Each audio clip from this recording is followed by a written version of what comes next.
From government accounts straight into marble floors, step inside the mega mansions recovered from Nigerian politicians by the EFCC. Starting off on the list is Godwin Emefiele. Godwin Emefiele, once the calm face of Nigeria's financial system, the man whose signature could move markets. For nearly a decade, from 2014 to 2023, he sat at the top as governor of the Central Bank of Nigeria. Clean suits, measured speech, serious policies. To many, his tenure looked like success. To others, it always felt like there was more beneath the surface. Then the whispers started. 2023 election, Aso Rock ambitions. What sounded like rumor quickly turned into national outrage. Suspension followed, investigations kicked in, and before Nigerians could even process it, Emefiele was arrested, facing multiple allegations, including the infamous claim of fraudulently allocating $2 billion in foreign exchange. That's when the real shock hit, because as investigators dug deeper, properties started surfacing. Not houses, not mansions, but entire development. First, Lokogoma, Abuja, a 753-unit luxury housing estate. From the outside, wide, well-paved road, street lights that actually work, high security gates, and estate planning that looks like a mini city. Inside, over 300 one-bedroom flats, 250 two-bedroom apartments, 120 three-bedroom units, plus terrace houses, spacious living rooms, tiled floors, fitted kitchens, balconies, steady power supply, round-the-clock security. Estimated value was a staggering 188.24 billion naira. Then at Ikoyi, an 11-story, 94-unit high-rise still under construction. Exterior built with glass and concrete confidence. Interior plans reportedly included elevators, luxury apartments, underground parking, executive layout, penthouse-style units. Lekki's Phase 1 also followed. AM Plaza, an 11-story office tower. Outside, premium Lekki location included modern corporate design. Inside was an open office floor, executive suites, boardrooms, elevators, and industrial-grade power backup. Ibeju Lekki also revealed a different kind of wealth. A furniture factory and warehouse, industrial exterior, heavy machinery inside, production lines, storage bays, and finishing units designed for large-scale manufacturing. And beyond Nigeria's borders, an estate, Coppell, Texas, USA. Calm suburban exterior, modern interiors, fitted kitchens, wide living spaces, and quiet luxury. Altogether, these assets are estimated to be worth over $12 billion.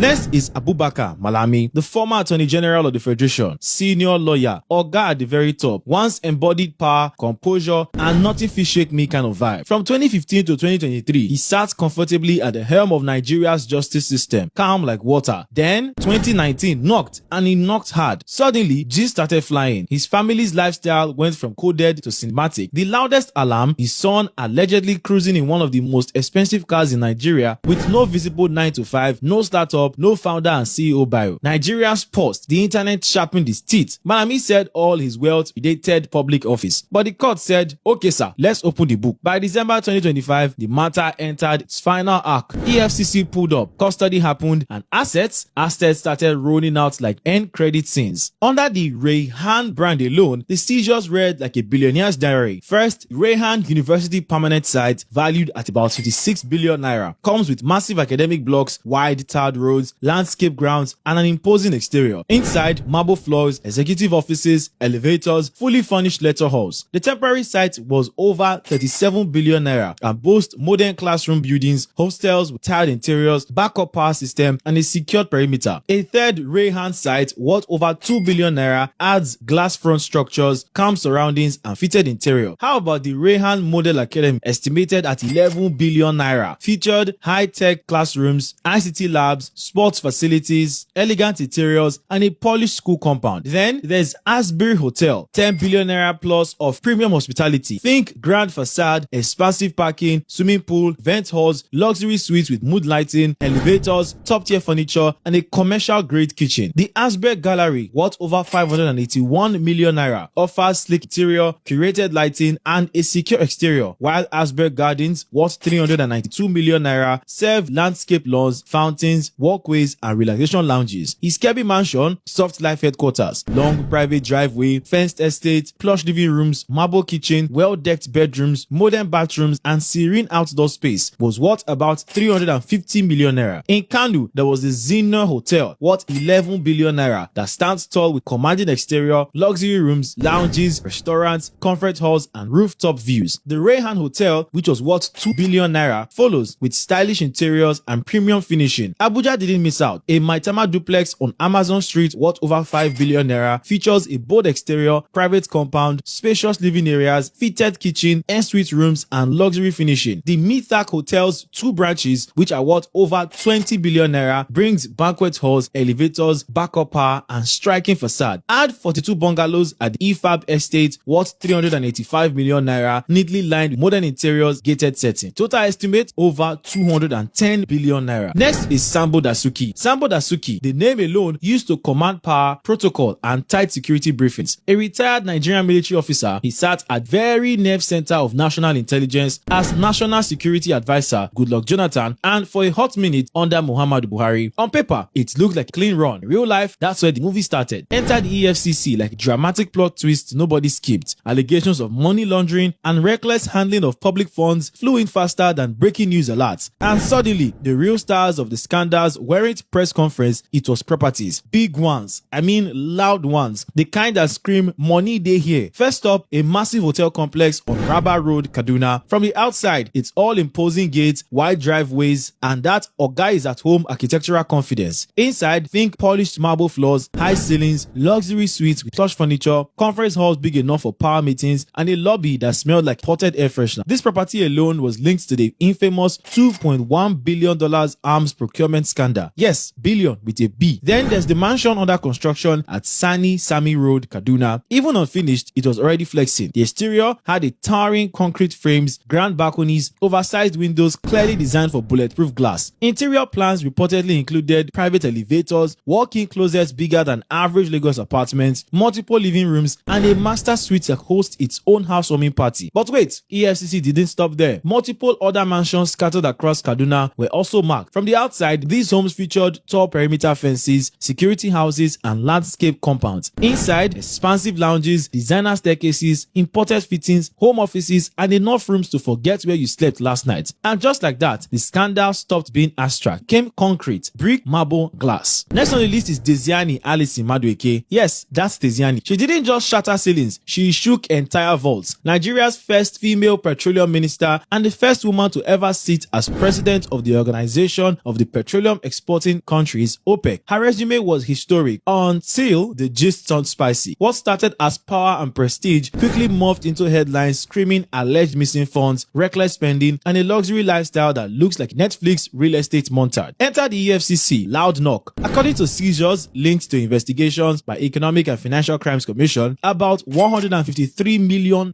cash and $21 million bank funds were recovered. Then came the houses, plural, houses. Over 80 properties in Nigeria, estimated around $80 million were traced. Take the Banana Island Foreshore Estate in Ikoyi, a multi-story beauty, reportedly worth $37.5 million.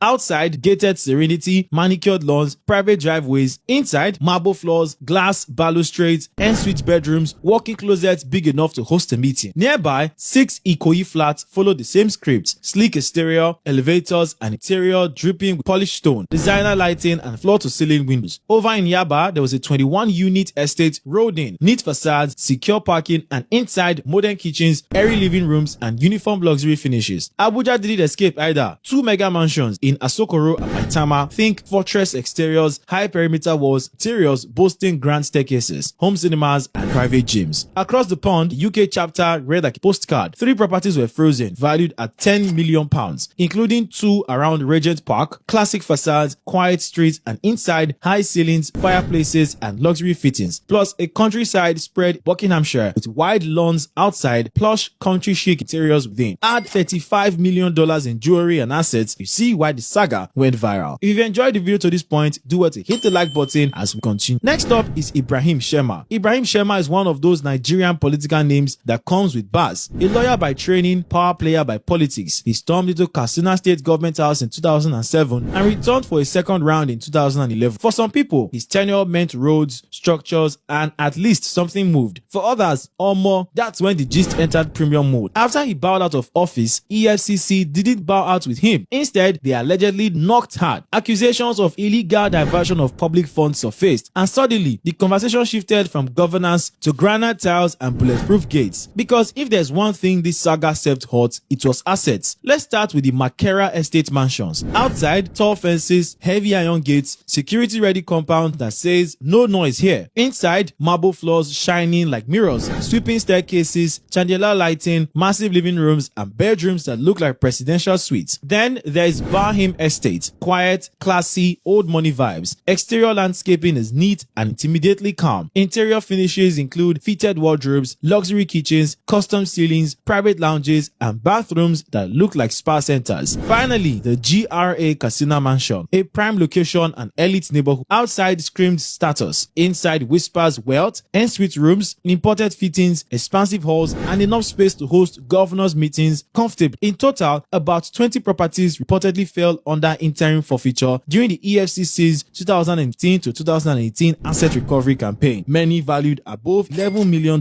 each. The lesson: in Nigerian politics, louder the fall, bigger the houses left standing. Next is Aminu Kano Maude. That name alone sounds like authority, discipline, yes sir energy. Nigerian Army officer, former director of finance at Army headquarters, university lecturer at Ahmadu Bello University, Zaria. On paper, this man was the full package, khaki by day, chalkboard by night. But as Nigerians love to say, now paper we dey read, real life dey different. While his military career had its fair share of wahala, including court-martial charges over forged documents, which he later survived legally after his Supreme Court victory in 2010, the real blockbuster came after his death in 2019. In 2022, boom, allegations dropped that turned his name into premium Twitter gist. The EFCC reportedly traced a jaw-dropping real estate empire linked to him, and Nigerians collectively said, so money dey, let's talk assets, because this one no be small play. In Kano alone, investigators allegedly uncovered 9 filling stations, not kiosk stations, but proper oil money palaces. We're talking wide concrete forecourts, underground tanks, branded canopies, automated pump ranging from 29 to 51 pumps, sleek cashier offices with glass doors, tiled interiors, and even one station sitting confidently beside a story building, 35 fully partitioned shops, ceramic floors, rolling shutters, and steady rental income vibes. Still in Kano, a 3-story shopping plaza with 126 shops, marble staircases, wide corridors, aluminium railings, glass front stores, proper generator house, and parking space that says commercial landlord deluxe. Add an LPG plant, 30 shops, complete with steel gas tanks, fenced safety zones everywhere. Dusty wealth in motion. In Kaduna, there was Aflac Plastic Limited, sitting pretty behind the National Eye Center. Factory buildings with high roofs, loading bays, production halls filled with plastic molding machines, office spaces with tiled floors, AC units, and executive desks that don't look cheap. Now enter Calabar, Cross River State, where the money decided to relax. Allegedly seized here were 11.7 hectares of land, an event center with a massive hall, chandeliers, stage lighting, VIP lounges, polished floors, landscape interiors, perimeter fencing, and parking that can host a whole wedding convoy. Big boy leisure investments, no stress. All combined, these assets are estimated at over $11 million.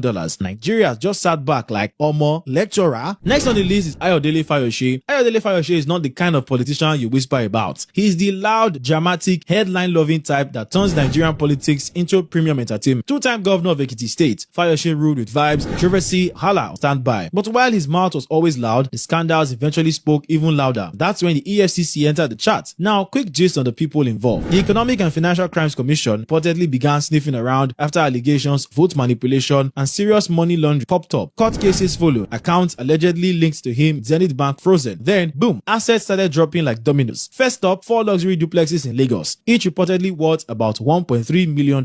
From the outside, these houses scream big man energy. Gated compounds, tall perimeter fences, CCTV cameras, polished stone facades that shine like fresh money. Step inside and it's another level. Marble floors, wide staircases, chandeliers that look like they were imported with extra ego, massive living rooms, fitted kitchens with island counters, walk-in closets, and bathrooms that could humble a hotel suite. Next, multiple mansions in Maitama, Abuja. Yes, Maitama, where land prices alone can give you high blood pressure. Externally, think wide compounds, stamped concrete driveways, manicured lawns, balconies, and bold architectural designs that announce wealth before you even knock. Inside, expansive lounges, en-suite bedrooms, private studies, modern POP ceilings, mood lighting, luxury tiles, and enough space to get lost while looking for the kitchen. Then there are 6 landed properties in Ado-Ekiti. From the outside, these include fenced plots, completed residential buildings, and high-value locations close to major roads. Internally, developed ones reportedly feature standard modern finishes, spacious rooms, tiled floors, and functional layouts perfect for rentals or private living. And don't forget, our People's FM radio station in Ado-Ekiti. Outside is a full media compound, solid building, signage, transmission area, and office blocks. Inside, soundproof studios, broadcast consoles, microphones, office spaces, and technical rooms buzzing with media power. Altogether, these seized or investigated properties properties and assets were reportedly valued at over $15 million.